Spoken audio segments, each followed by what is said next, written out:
Kaugnay ho ng mga development ho na yan, ay kapiling natin sa ating linya ng komunikasyon si Ginoong Leopoldo June Vitug, ang overall head ng Traffic Safety Management and Security Department ng Skyway and O&M Corporation. Magandang tanghali po, ang aming pagbati mula sa Bombo Radio Philippines para sa ating mga tagapakinig at tagapanood ng Bombo Radio Philippines. By the way, si Bombo Dennis Hamito po ito, and together with me, si Bombo Jaira Hangayo. Welcome to the program. Magandang tanghali po sa inyo, Sir Dennis and Ma'am Jaira. Sir Jaira po. Okay, si Miss Jaira po ang ating katandem, si Bombo Jai. Ano? And this is Bombo Dennis. So, unang-una, makumusta po namin ang buhos ng mga tao sa expressway at toll gates natin sa mga oras po na ito.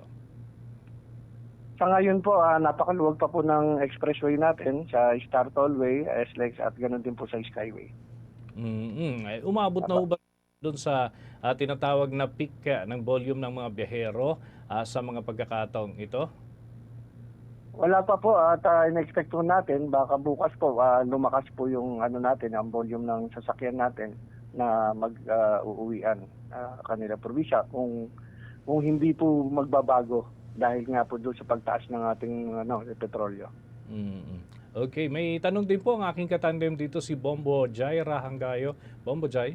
Okay, sir, follow up ko lang sa katanungan ni Bombo Dennis. Sa inyong monitoring, paano nagkakaiba yung traffic volume and incident rate ngayong Holy Week kumpara noong nakaraang taon? Malaki po.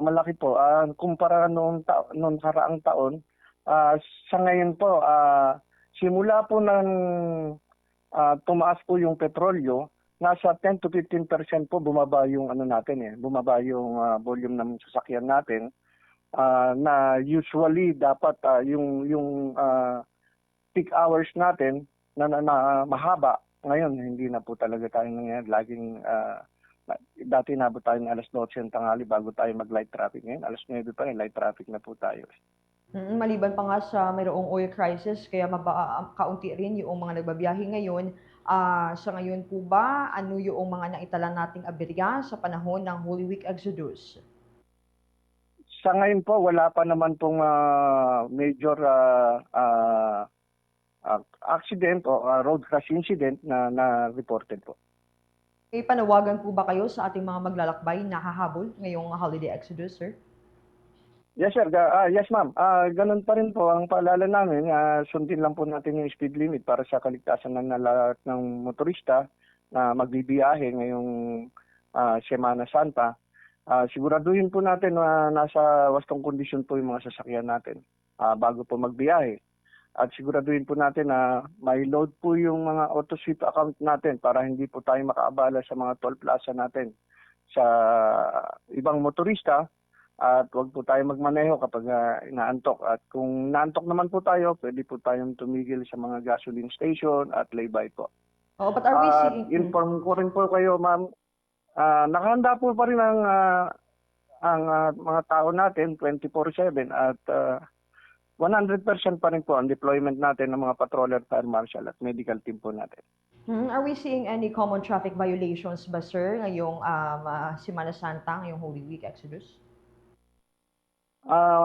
Siguro yun na lang po, ma'am, yung mga obstruction sa mga toll plaza na kaya kapag may problema po yung mga sticker ng RFID, dapat po papatabihin po sila ng mga teller para hindi po sila makaabala doon sa flow ng vehicle po sa mga plaza po. Okay, thank you so much, sir. Bombo Dennis?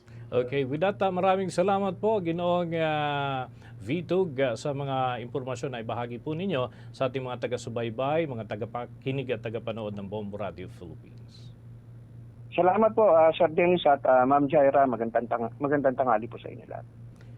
Mga kabombo, mga ka-Star Nation, nakausap po natin si Ginoong Leopoldo Vitug Jr., overall head ng Traffic Safety and Management and Security Department dyan ho sa bahagi ng South Luzon Expressway. Ang atin hong tinututukan, isa sa mga pangunahing lugar po na siyang pangunahing dinaraanan noong atin hong mga kababayan, mga kabombo at mga ka-Star Nation ho natin sa ganitong panahon na marami ho ang mga bumabiyahe sa panahon ng holiday exodus.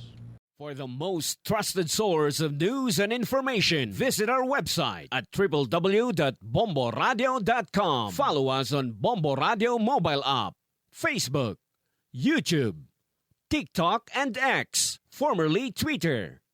Like, share, and stay connected. Anytime, anywhere.